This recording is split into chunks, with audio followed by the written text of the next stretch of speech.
말씀은 데살로니가전서 2장 13절 말씀 한 절을 우리가 보겠습니다.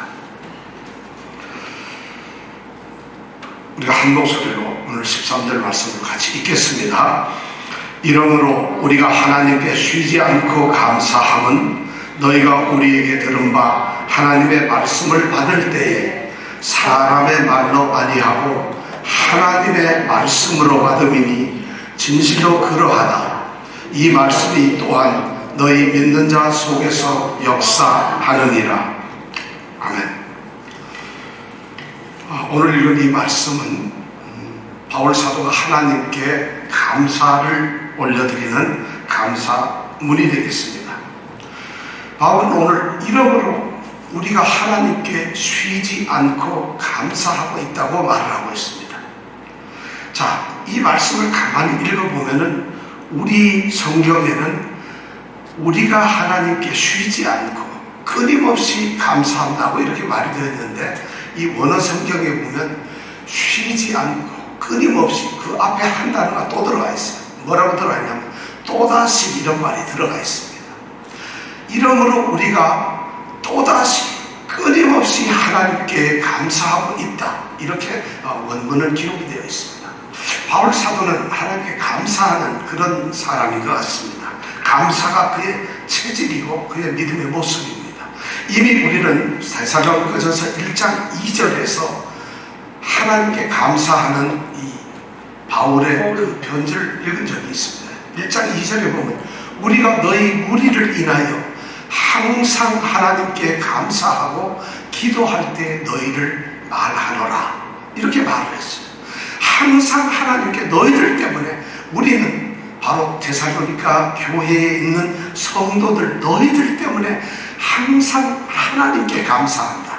그리고 우리가 기도할 때 늘 너희 한 사람 한 사람을 이름을 불러서 말을 하면서 기도한다고 이렇게 이미 1장 2절에서 기록을 하고 있어요. 왜 그렇게 감사하고 기도할 때 말을 할까요? 그 대답이 바로 3절에 나옵니다. 그리고 4절에 나옵니다. 바로 뭐냐면, 왜 그러는가 하면 너희의 믿음의 역사, 사랑의 수고, 소망의 인내 때문에 그렇다는 것입니다. 너희들이 믿음을 정말 굳세게 지키고 아주 열정적으로, 그리고 수고하고 애쓰면서 서로 사랑하고 흔들리지 않고 굳게 견디면서 우리 주 예수님의 오실 날을 소망하고 기다리는 그들의 믿음 때문에, 그것을 바울 사도가 기억하고 있으니까, 그들의 모습을 보고 있으니까 바울은 감사할 수밖에 없어요. 이것이 바울의 첫 번째 드린 감사였어요. 그런데 오늘 두 번째가 바로 또 감사를 하고 있다는 거예요. 첫 번째가 데살로니가 성도들의 믿음의 삶의 모습을 보면서 그들이 어떻게 믿음 생활을 하는가, 그들이 어떻게 성도로서 아름답게 살고 있는가, 그것이 생각만 하면 감사해서 하나님께 기도하고 감사했는데, 오늘 두 번째 이 또다시 감사하는 건 뭐냐? 오늘도 또 감사해요. 우리가 또 감사한다고 되어 있어요. 오늘의 감사 내용은 뭘까요? 오늘의 감사 내용은 바로 하나님의 말씀을 너희가 받았다는 것이에요. 이것이 감사의 제목이 되고 있고 감사의 내용이 되고 있어요. 하나님의 말씀을 너희가 받은 것이 감사하다는 것입니다. 바울의 감사 수준이 굉장히 높아요. 정말 바울은 감사해요. 저도 오늘 이렇게 예배 드리면서 여러분 한 달 동안 정말 우리가 다시 이렇게 만나게 된 게 감사해요, 하나님께. 근데 정말 우리가 숨은 감사 얘기가 하나 있어요. 6월 초쯤에 이 미국 교회에서 이제 교회를 오픈하고 열게 되면은 이 소독, 방역은 어떻게 하는가, 이것 때문에 아마 이 교회 이 모든 멤버들이 모여서 회의를 한 것 같아요. 그래서 우리가 그 얘기를 듣고, 그럼 방역을 하게 되면 돈도 들고 경비가 들 테니까 우리 교회도 얼마를 부담하겠다, 뭐 이렇게 약속을 했어요. 그래서 이쪽 교회도 좋습니다 하고, 그렇게 6월 초에 회의가 끝났는데, 그리고 한 며칠 있다가 우리 김진아 권사님한테 연락이 왔는데, 우리 교회는 이제 7월부터 앞으로 예배를 못 드린다는 거예요. 계약이 끝났다는 거예요. 여러분 놀라지 않으세요? 우리하고 이 교회 예배드리는 이 예배 처소가 계약이 이제 끝나서 이제 예배 못 드린다는 거죠. 왜냐하면은 자기네들 보드 멤버가 회의를 해보니까 이 교회 참석하는 인원이 그래도 한 200~300명 됩니다. 그러다 보니까 이분들을 다 예배에 참석시키려고 하면 1부, 2부, 3부, 4부 정도는 예배를 드려야 될 것 같다. 그렇게 결론을 내가지고 아침 6시부터 8시부터 저녁 6시까지 4번에 걸쳐서 자신들이 예배당을 쓰고 예배를 드리기로 했다는 것입니다. 그러니까 자신들이 4번을 드려도 다 못 나올 텐데 우리 한국 교회에 이 예배당을 빌려줄 수가 없다는 이런 통보를 우리가 6월 초에 받았어요. 근데 오늘 보시다시피 우리가 이렇게 예배를 드려요. 그럼 그 사이에 도대체 무슨 일이 있었을까? 그런 얘기가 있어가지고 우리가 그래도 이 교회에다 우리가 프로포즈한 거니까 이 소독할 비용 500불은 내고 가겠습니다. 그리고 우리는 그걸 이해합니다. 왜냐하면 당신들이 쓰는 교회에 성도가 많으니까 4번 나눠서 드린다. 우리가 그걸 반대할 이유가 없고 또 그렇게 쓴다면 우리는 그만둬야 되는 게 맞다. 그리고 이 사람들이 가만 생각해보니까 한국 교회처럼 미국 교회는 뭐 1부, 2부, 3부 이렇게 예배 드리는 교회가 별로 없어요. 그런데 이 교회에 한국 사람들도 좀 나오고 하니까 한국 교회들은 1부, 2부, 3부, 5부, 6부, 7부까지 한국에서 드린 교회도 있어요. 그런 걸 듣고 아마 모든 멤버 집사님, 장로님들이 그렇게 결정을 한 것 같아요. 우리도 4부 예배를 드리자. 그러고 들으니까 막막해요. 이 코로나 바이러스가 창궐하는 이 시기에 어디 가서 예배당을 구할 것이며 또 여기 우리가 가격이 그래도 이 렌트비가 싼 편인데 어디서 그런 걸 찾을까? 그런데 제 마음속에 걱정이 하나도 안 되는 게 있어요. 왜냐하면 이분들이 지금 몰라서 그런다. 자신들이 4부 예배를 드린다고 하지만 회의를 아마 다시 하고 또 하다 보면은 결코 4부 예배를 드릴 수 없을 것이다. 그러면 이 사람들이 스스로 알아서 한 번은 한국 교회가 예배를 드리라고 할 것이다. 그런 확신이 저한테 생겨요. 그래서 걱정도 안 하고 한국 교회를 안 찾았죠. 그런데 7월 초에 그렇지 않아도 전화가 왔어요. 연락이 왔어요. 1시부터 3시는 한국 교회가 쓰세요. 자기네들은 아침에 한 번, 오전에 한 번, 그리고 저녁 6시에 한 번, 이렇게 3번만 드리고 우리 한국 교회는 예수생명 교회는 1시부터 3시에 드리세요. 이렇게 하고 화요 예배도 드리세요. 하고 이렇게 연락이 왔어요. 그러면서 7월 달은 또 렌트비를 이미 우리가 낸 게 있으니까 안 받고 8월부터 받겠습니다. 뭐 이런 얘기가 와요. 그래서 제가 기뻤겠어요, 안 기뻤겠어요? 하나님께 감사하겠어요, 안 하겠어요? 근데 감사가 안 돼요. 너무 당연한 거라서. 왜냐면 하나님은 그렇게 하시는 거니까. 그렇게 해가지고 그 한 달 동안에 그런 우여곡절이 있었어요. 그래서 교회를 찾으려니까 너무 막막한 거예요. 어디서 찾을까? 정말 하나님은 우리 교회를 사랑하시는 것 같고, 우리 성도들을 사랑하시는 것 같아요. 오늘 이렇게 우리가 모여서 모임의 예배를 드리는 것이 정말 하나님께 감사합니다. 이 감사가 우리에게도 같이 있었으면 좋겠어요. 자, 그럼 오늘 말씀을 보니까 바울 사도는 그렇게 감사를 하는데 그 감사의 내용이 뭐냐면 바로 데살로니가인들이 하나님의 말씀을 받아들여서 성도가 되었다는 것입니다. 놀랍죠? 그것이 감사합니다. 자, 그렇다면 우리가 오늘 중요하게 생각할 수 있는 것이 뭐냐면 하나님의 말씀, 이것이 무척 중요하구나. 하나님의 말씀이 도대체 뭔가?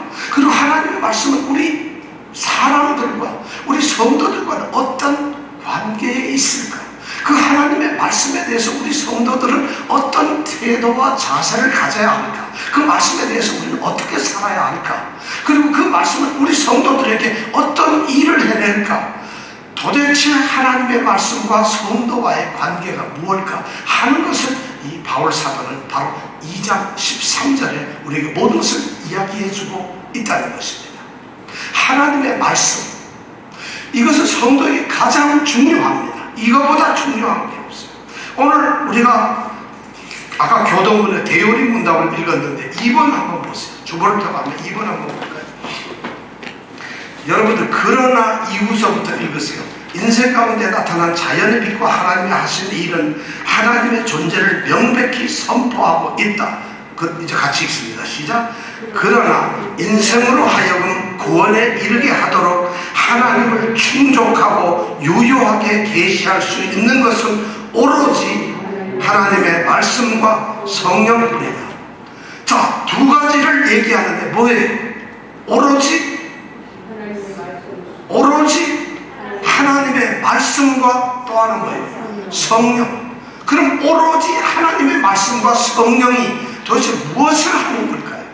오늘 말씀해 보니까 이번 항목에 보니까 그러나 하고 나서 두 가지를 얘기하고 있어요. 첫 번째는 뭐냐면 인생으로 하여금 구원에 이르도록 하는 것이다.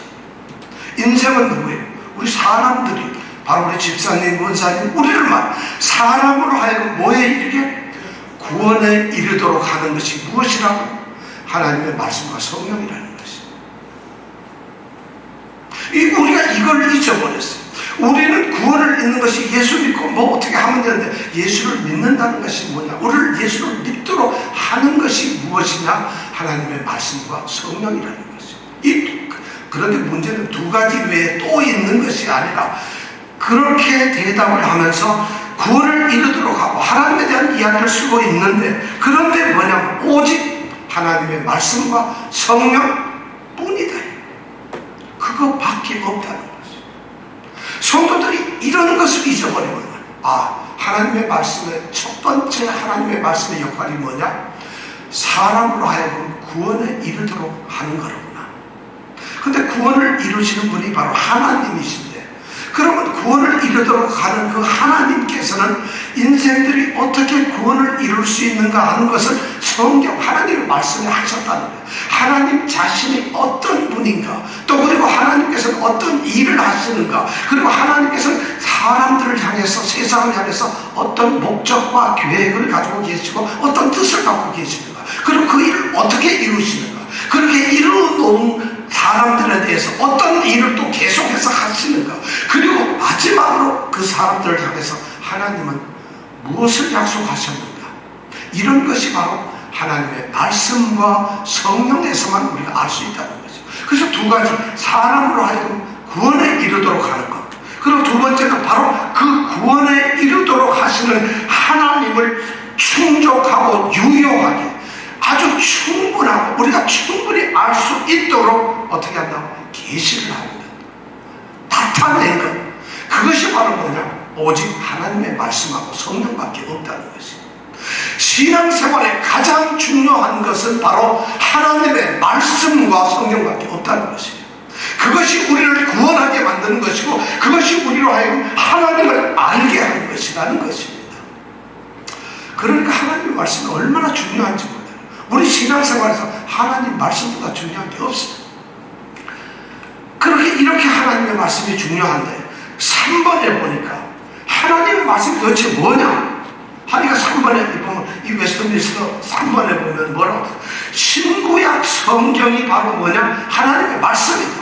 우리가 들고 있는 이 신구약 성경이 바로 하나님의 말씀이다. 그러면서 또 그 다음에 뭐라고 되어 있어요? 이 하나님의 말씀인 신구약 성경은 뭐라고요? 우리 사람들의, 성도들의 신앙과 행위의 유일한 법칙입니다. 이것이 뭐라고요? 우리 성도들의 신앙과 행위의 유일한 법칙. 그럼 우리가 믿는 법칙이 어디서 나와야 되겠습니까? 말씀에서.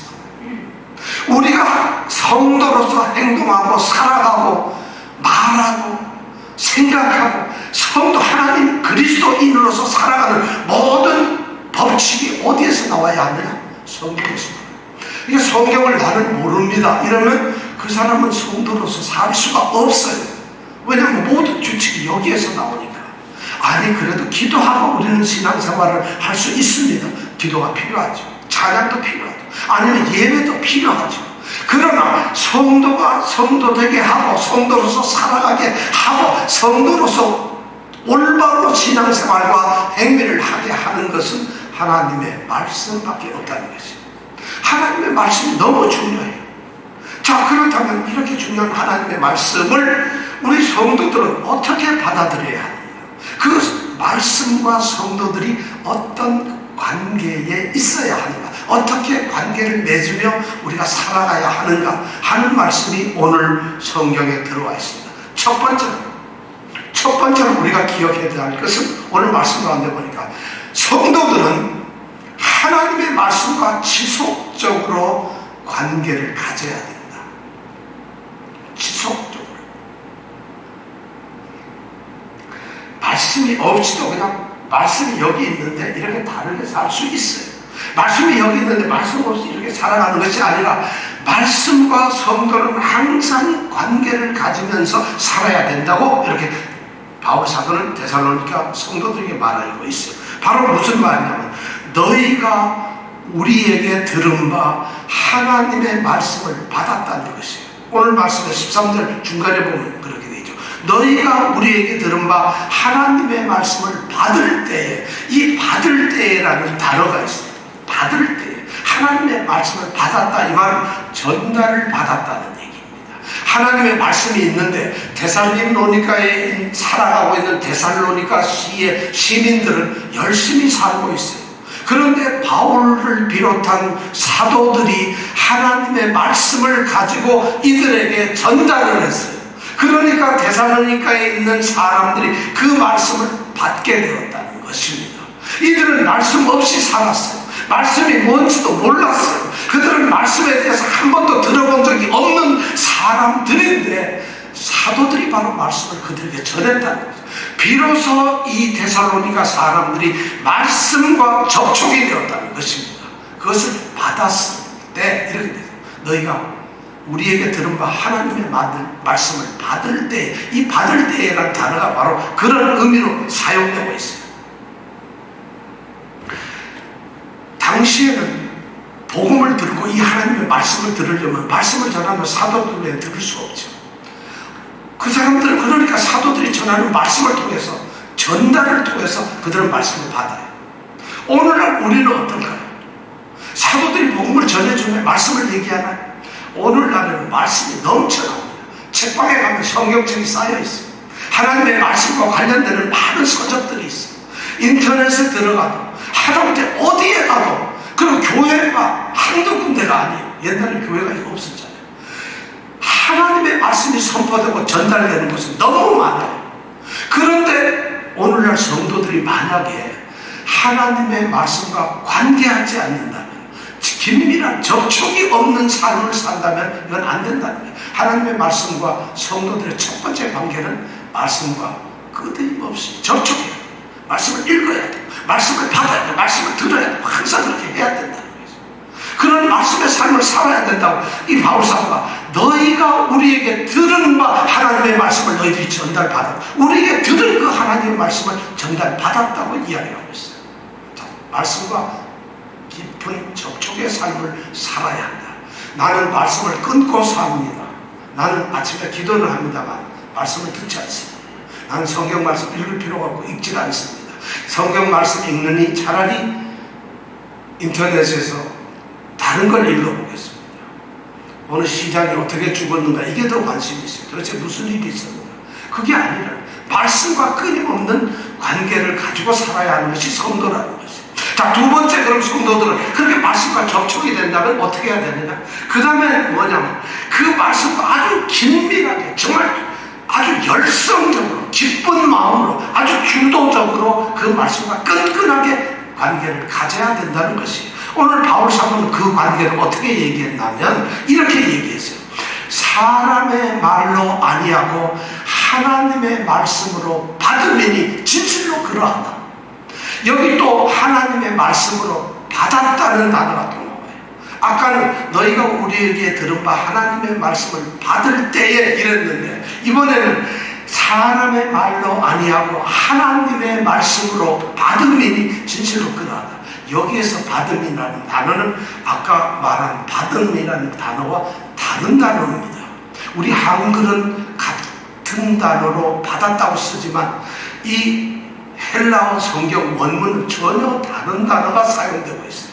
앞에서 받을 때라는 단어는 아까 말한 대로 단순한 접촉이고 전달만 하는 거예요.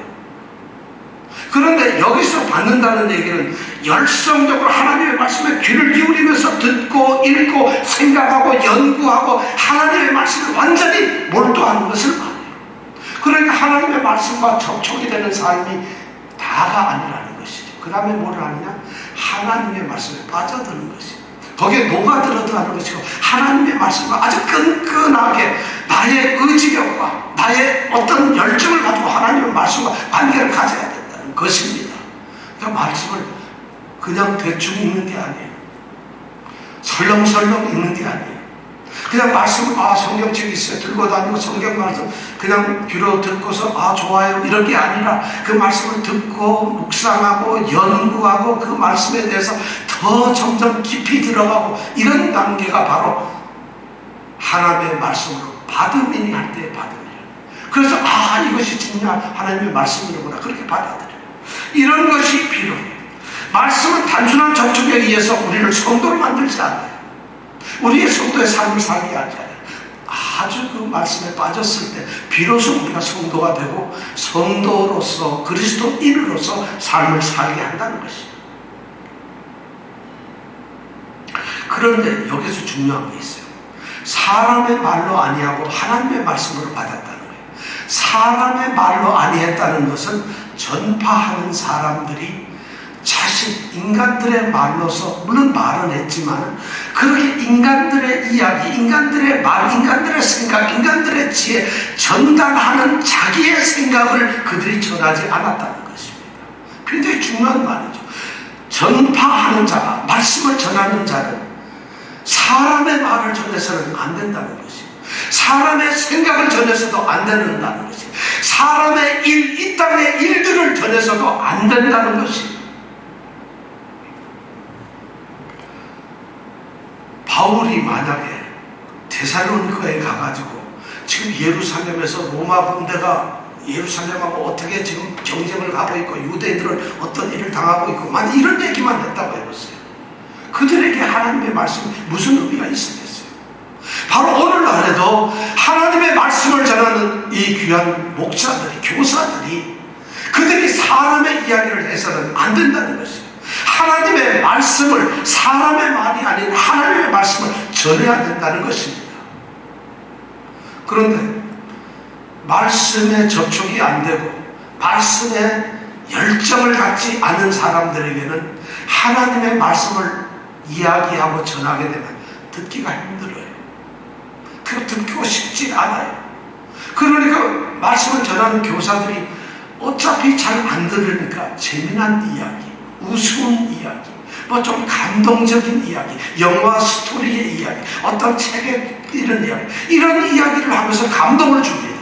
우리는 그런 이야기를 들으면서 어떤 부자가 뭐 어떻게 해가지고 뭘 했는데 어떻게 됐더라, 어떤 사람이 의롭게 지하철에 뛰어들어서 사람 목숨을 구했다더라, 이런 감동적인 얘기를 통해서 마치 하나님의 말씀을 전한다는 거죠. 그러면 우리는 결국 하나님의 말씀을 듣는 것이 아니라 신문에 나온 기사를 듣고 있는 거예요. 세상에 돌아가는 일들을 듣고 있는 거예요. 그러니까 하나님이 어떠신 분인지, 하나님이 우리를 위해서 무엇을 하시는지, 하나님의 뜻은 무엇인지, 하나님이 우리에게 무엇을 요구하시는지 알 수가 없다는 것이죠. 그런 것이 교사들의 책임이, 사람의 말을 하지 말라. 이것이 첫 번째 중요한 얘기예요. 말씀에 전달할 때. 두 번째는 뭐냐? 듣는 사람 입장에서는 하나님의 말씀으로 받으라는 것이, 하나님이 사람의 말을 하고 있는데 그것이 하나님의 말씀이 전달될 때 저건 사람이 하고 있잖아, 무슨 하나님의 말씀이야, 이렇게 받지 말고, 사람이 비록 말을 하고 전달하지만 하나님의 말씀을 만약 전달한다면 그것을 하나님의 말씀으로 받으라는 것이. 데살로니가 사람들이 바로 그런 일을 했다는 것입니다. 쉽지 않아요. 생각해 보세요. 데살로니가 사람들은 오늘날처럼 교회가 있는 것이 아니에요. 그러니까 하나님의 말씀을 들을 수가 없어요. 왜 들을 수 없느냐? 데살로니가 교회가 세워지기 전에, 그리고 세워지고 나서도 세상에는 성경책이 없었어요. 데살로니가 전서도 없고 마태복음도 없고 로마서도 없고 성경이 없어요. 그러면 데살로니가 사람들이 어떻게 성경을 들을 수가 있겠어요? 그런데 그들이 바울이라는 사람이 왔어요. 바울이라는 사람이 왔는데 처음 보는 사람들이에요. 데살로니가는 유럽이에요. 근데 아시아 다소 지방에 태어난 아시아인이 바울이라는 사람이 실로아나 디모데라고 하는 또 아시아 사람들을 데리고 데살로니케에 와서 말씀을 전하는 거예요. 그럼 그 사람들이 볼 때 우리는 유럽 사람인데 보지도 못한 아시아 사람들이 와서 들어보지도 못한, 알지도 못하는 그런 이야기를 데살로니카에서 선포한다는 것이에요. 그런데 그 사람들이 그 말을 듣고서 이것을 하나님의 말씀으로 받았다는 것이에요. 쉽지 않아요. 있을 수 없는 일이에요. 그런 일이 바로 이루어졌다는 것이에요. 바울사도는 1장 5절에서 이는 우리 복음이 말로만 너희에게 이른 것이 아니라 오직 능력과 성령과 큰 확신으로 되었다고 이렇게 얘기를 하고 있어요. 바로 바울사도는 하나님의 말씀을, 복음을 전했었던 것이고, 그 복음을 전하고 하나님의 말씀을 그대로 전할 때 그 말씀이 바로 능력이 되고 성령께서 역사하셔서 확신으로 그들 가운데 일어났다는 것이에요. 바로 이것이 뭐냐면 말씀의 전달, 말씀의 열정을 갖는 거예요. 우리 성도들이 말씀의 열정을 가졌으면 좋겠어요. 자, 세 번째는 뭐냐? 말씀이 접촉을 해라. 말씀과 접촉하는 삶을 가져라. 말씀의 열정을 갖고 말씀을 연구하고 묵상하는 삶을 가져라. 세 번째가 뭐냐면 말씀을 믿고 순종하라는 것입니다. 그 말씀, 접촉하고 연구하고 묵상한 말씀을 믿고 순종하라는 것입니다. 오늘 말씀에 보면 이렇게 되죠. 진실로 그러하다. 이 말씀이 또한 너희 믿는 자 속에서 역사하느니라. 너희 믿는 자 속에서.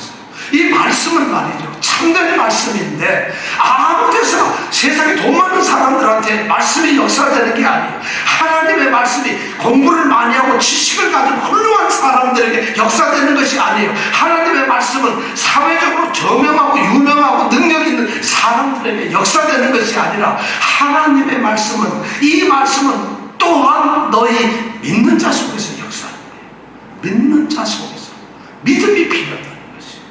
말씀과 접촉하고 말씀을 연구하면서 더구나 이 말씀을 믿는 것이에요. 믿는다는 말씀에는 우리가, 여러분, 말씀을 믿는다는 게 뭐예요? 예수님을 믿는다는 게 뭐예요? 거기에 중요한 두 가지 의미가 있습니다. 하나는 이 말씀이 진실하다고 믿는 것, 신뢰하는 것이에요. 이 말씀은 정말 진실합니다고 신뢰하는 것이에요. 그리고 진실하기 때문에 그 말씀을 따라서 순종하고 그대로 행동하고 따라서 그대로 지키며 살아가는 것이에요. 이것을 합쳐가지고 말씀을 인정하고 신뢰하고 그리고 그것을 따라서 순종하는 이 두 가지가 합쳐진 것을 믿음이라고 하는 거예요. 믿는다는 거예요. 그러니까 이 데살로니가 사람들은 들어보지도 못한 말씀을, 보지도 못한 사람들이 와서 있지도 않은 이야기를 할 때 하나님의 말씀으로, 아, 이것이 진짜 하나님의, 진실로 하나님의 말씀이 이러구나 하고 그것을 믿었다는 것이죠. 그러니까 그 말씀이 그들 속에 들어가서 역사하는 것은 그 안에서 막 소용돌이 치면서 정력과 능력을 가지고 그들을 갖다 변화시키고 달리게 합니다. 그렇게 말씀이 전달이 되니까 어떤 일이 일어났느냐? 그들이 하나님의 택하심을 입은 사랑을 받은 자들이 되었다는 것이에요. 그것이 뭐냐? 성도가 되었다. 그리스도인이 되었다. 그리스도인이 되는 것은 하나님의 말씀이 들어갔을 때 되는 것이에요. 그것을 우리는 복음이 들어간다. 복음이란 하나님의 말씀. 하나님의 말씀이 들어가지 않았는데 그리스도인이 되었다는 것, 저는 그런 놀라운 기적이 이 땅에 있을 수 있다고 생각하지 않아요. 저는 그래도 교회, 친구가 교회 전도해가지고 교회 나가서 벌써 얼마나 다녔는지 몰라요. 20년 넘게 다녔거든요. 그 사람을 저는 그리스도인이라고 생각하지 않아요. 오늘 말씀해 보는 말씀은 너희 믿는 자 속에 있는 거예요. 그러니까 하나님의 말씀과 접촉되고 하나님의 말씀과 살아갈 때 비로소 그리스도인이 되는 것이에요. 또 그리스도인만 되면 뭐예요? 그리스도인이 되었으면 거기서 끝나는 게 아니라 말씀이 끊임없이 연구되고 그대로 살아감으로써 내가 자라는 것이에요. 그리스도인으로서 자라가고 성숙하는, 이것을 신학적 용어로 성화라고 해요.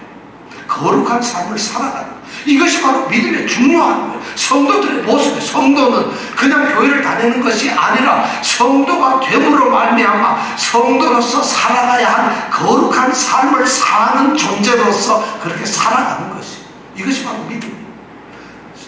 또 그렇게 되면 뭐냐? 이 말씀이 어떻게 역사하느냐? 성도를 만들어내고 성도를 자라게 하고 성도로 하여금 열매를 맺게 해요. 하나님께서 성경 말씀에 약속한 바로 그 영원한 하나님의 나라가 그들에게 약속된다는 것이죠. 이것이 바로 어디에서 나오는 거냐? 말씀 때문에 나오는 거예요. 말씀이 역사될 때 그런 일이 일어납니다. 지금 바울은 그 얘기를 하고 있어요. 너희들에게 말씀이 전달되었더니 너희들이 그것을 하나님의 말씀으로 받아들이고 너무 그대로 지켰다. 그랬더니 너희가 소망의 인내를 가지고 우리 주님을 기다리고 있다. 이 말을 지금 2장 13절에서 하고 있습니다. 여러분들 이 말씀 생활 제가 이렇게 말하면 맨날 같은 얘기다 이렇게 생각할지 모르겠어요. 너무 중요하죠. 어떤 사람에게 여러분들에게 또 저에게 만약 어떤 한 달의 시간이 주어진다고 생각해요. 아무것도 너 안 해도 좋아. 너 바쁘고 우리가 말씀 읽자 그러면 바빠서 시간이 없어. 우리 이런 말 하잖아요. 근데 한 달의 시간을 만약 여러분들에게 준다면 여러분 말씀 읽습니까? 어떻습니까? 우리가 코비드 사건으로 인해 가지고 3월 22일부터 예배를 못 드려서 6월 말까지 꼭 100일 동안을 우리 하나님께서는 바쁠까봐 일도 못하게 하고 바쁠까봐 약속 있어 밖에 나가지도 못하게 하고 바쁠까봐 아무것도 못하게 하고 집에만 가둬두셨어. 그리고 혹시 굶을까봐 아이고 실업수당도 주고 나라에서 돈까지 줘가지고 어떤 우리 권사님한테는 점심때 한국 음식도 갖다 주고 세상에 한 달 100일 동안 이 완전 100일 동안 여러분들이 바쁠까봐 시간을 주었습니다. 여러분 그 100일 동안 그렇게 무슨 일을 했었어요? 하나님 말씀 우리 처음부터 우리 하나님 말씀 욥기 읽고 뭐 많이 읽었잖아요. 얼마나 저는 여러분이 우리 교회 성도님들 처음부터 그렇게 했기 때문에 아마 이 100일 동안 성경 한 3번을 읽으셨을 것 같아요. 왜냐하면 생각이 없어요. 아침에 일어나서 할 게 없어요. 저녁 밤늦게 세워도 그 다음 낮에 자면 되니까 갈 데 없어요. 아무도 가면 안 돼요. 그러니까 또 어떤 분은 나 그래도 일했는데요. 그런 분도 있죠. 그러나 우리에게 그런 시간들이 주어졌을 때 우리는 말씀과 접촉하지 않아요. 말씀을 연구하지도 않고 말씀대로 살려고 하지도 않고 이런 것이 우리 성도들의 모습이 될까 두렵다는 것이 지금 바울이 그 얘기를 하고 있어요. 우리가 아직도 이렇게 같이 예배드리지만 아직도 제약된 시간들이 많습니다. 이 기간에 하나님 말씀과 접촉을 해보십시오. 그리고 하나님 말씀 더 연구하고 깊이 은혜의 깊은 바다로 한번 들어가 보세요. 그리고 그 말씀대로 한번 살아보세요. 그러면 이 말씀이 바로 그런 사람들, 말씀을 접촉하고 말씀을 연구하고 말씀을 믿는 자들에게 역사하실 겁니다. 이 놀라운 은혜가